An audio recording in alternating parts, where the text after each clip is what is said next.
रहूंगा।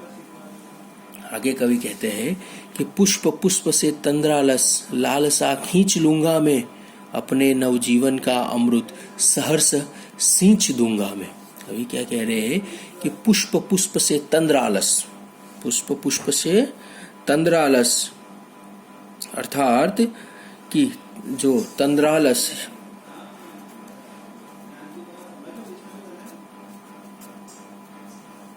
अर्थात कि जो नींद में अलसाया हुआ है, यानी सुबह सुबह उठते हैं और आलस होती है ना, वैसे कि नींद से उठने का मन नहीं कर रहा है, नींद से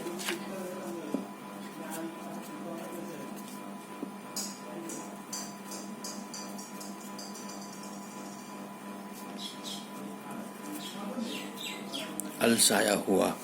कि कवि क्या कहते हैं कि पुष्प पुष्प से तंद्रालस लालसा खींच लूंगा मैं, यानी कि अभी तक जो युवा पीढ़ी, पुष्प पुष्प यानी ये यहाँ पे यौवन के लिए पुष्प, कवि ने यहाँ पे एक दूसरे की तुलना की है। एक और प्रकृति को लिया है, पेड़ पौधे को लिया है, तो दूसरी ओर जो युवा है, यहाँ पे एक और कवि ने प्रकृति की बात करके हमें जो युवा धन है, वो युवा धन के बारे में उनकी तुलना की है इन दोनों के बीच में,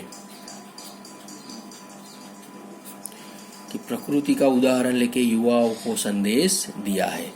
तो कवि यह कह रहे हैं कि युवा पीढ़ी जो अभी तक सोई हुई है, आलस ने उन्हें घेरा हुआ है, आलस की वजह से वो उठ नहीं पा रही है, मैं उसके आलस के लालच, यानी सोने का, सर्दियों में हमें मम्मी उठाती है ना सुबह, और मम्मी थोड़ा और सोने दो ना, तो वो जो लालच है ज़्यादा थोड़ा और सोने का, वो लालच को कवि कहते हैं कि मैं दूर करूँगा और इस नई युवा पीढ़ी को एक नया जोश और उत्साह दूंगा, और जो कि मैंने जीवन के वास्तविक और उसकी अमृत को जाना है। क्यों क्या कहते हैं कि अपने नवजीवन का अमृत सहर्ष सींच दूंगा मैं। क्या कह रहे कि उनको मैं उठाकर, उनकी जो लालच है सोने की, नींद की जो लालच है, वो नींद की लालच को मैं खींच लूंगा, उन्हें सोने नहीं दूंगा, उन्हें जगाऊंगा, क्योंकि मैंने अपने जीवन में अमृत सहर्ष सींच दूंगा, उनके जीवन को अमृत से मैं भर दूंगा। क्यों? क्योंकि जीवन का जो अनुभव है, जीवन का जो वास्तविकता है, वो जीवन की वास्तविकता को मैंने, यानी सूर्यकांत त्रिपाठी है, वो कह रहे हैं कि मैंने अपने जीवन में ये सब देखा है, इसलिए मैं ये जो युवा धन है, वो युवा धन को मैं सोने नहीं दूंगा और उनको जिंदगी के और उनको आगे बढ़ाऊंगा। और आगे कह रहे हैं कवि कि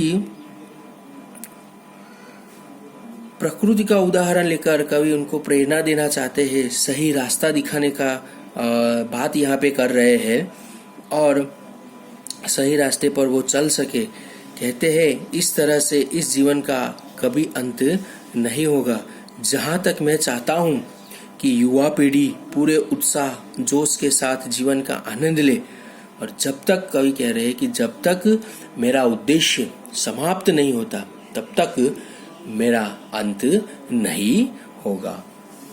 कवि आगे कह रहे हैं कि द्वार दिखा दूंगा फिर उनको, हे मेरे वे जहां अनंत, अभी न होगा मेरा अंत। कह रहे हैं कि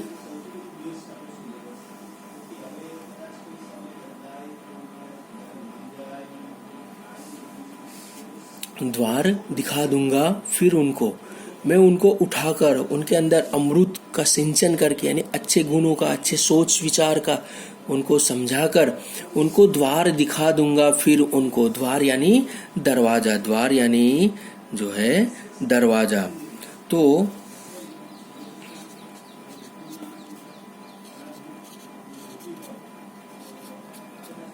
तो कह रहे हैं कि जीवन का दरवाजा, जीवन की सही राह का जो दरवाजा है, वो दरवाजा मैं उनको दिखा दूंगा।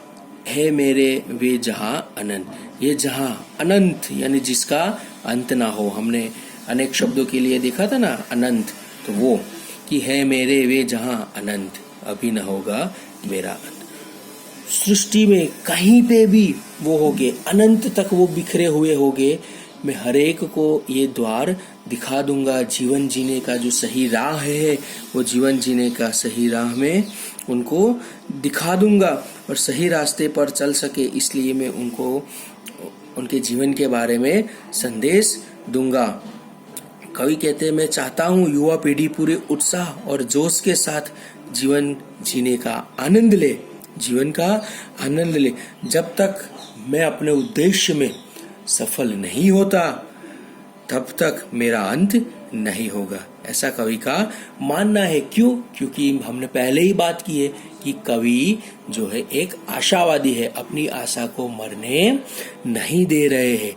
इसीलिए कवि अपनी आशा को जीवंत रखते हैं और कहते हैं कि जब तक ये युवाओं को मैं नींद से उठाकर उन्हें जीवन जीने का सही रास्ता में नहीं दिखा देता, तब तक मेरा अंत होने वाला नहीं है। क्यों? क्योंकि अभी अभी तो इन लोगों को सही राह दिखाने का, इन लोगों को सही रास्ते पे चलने का, संदेश देने का, जीवन जीने का उद्देश्य देने का जो है, वो उसका उत्साह, उसका जोश अभी अभी तो मेरे अंदर आया है।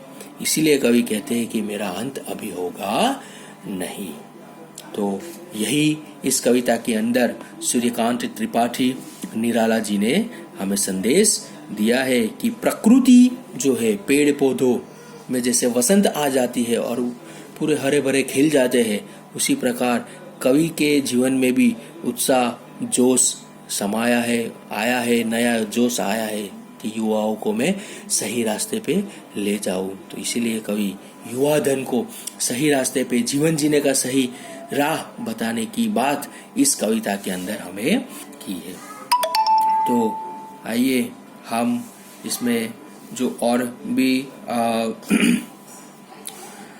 थोड़े से कठिन शब्द है, तो वो कठिन शब्द को हम देख लेते हैं।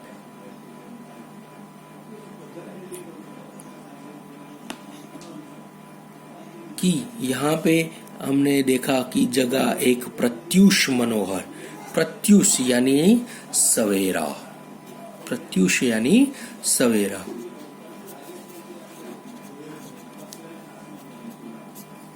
और मनोहर यानी सुंदर, मन को हर लेने वाला अथवा मन को पसंद आने वाला, तो ये सुंदर। तो यहाँ पे ये जो कठिन शब्द है, ये आप लोगों को लिखने हैं और इस कविता को फिर से आपको पढ़ के समझना है। अगर कुछ समझ में नहीं आ रहे तो आप मुझे संपर्क कर सकते हैं। और इसके पीछे दिए गए ये जो प्रश्नों के उत्तर है कविता से, तो वो 3 क्वेश्चन आपको लिखने हैं। पर मैं ये चाहता हूँ कि जिस तरह से मैंने आपको समझाया है, वो फिर से एक बार आप याद करके समझिए। आप एक बार खुद पढ़ के समझने की कोशिश करें और वो क्वेश्चन अपने आप जैसा भी आए अपने आप लिखने का प्रयास कीजिए। जैसा भी आए वैसा लिखो। रेफरेंस बुक का इस्तेमाल मत करो, क्योंकि आप तभी आपकी जो अंदर की जो क्षमता है लिखने की, वो बाहर आ पाएगी। तो मैं ये चाहता हूँ कि इसके उत्तर आप खुद लिखो। जो समझ के अगर नहीं आ रहा है इस प्रश्न का उत्तर समझ में, तो आप मुझे पूछ सकते हो और लिख सकते हो। बराबर। फिर मिलेंगे अगले चैप्टर को लेके। तब तक के लिए घर पे रहिए, सुरक्षित रहिए। जय हिंद, जय भारत।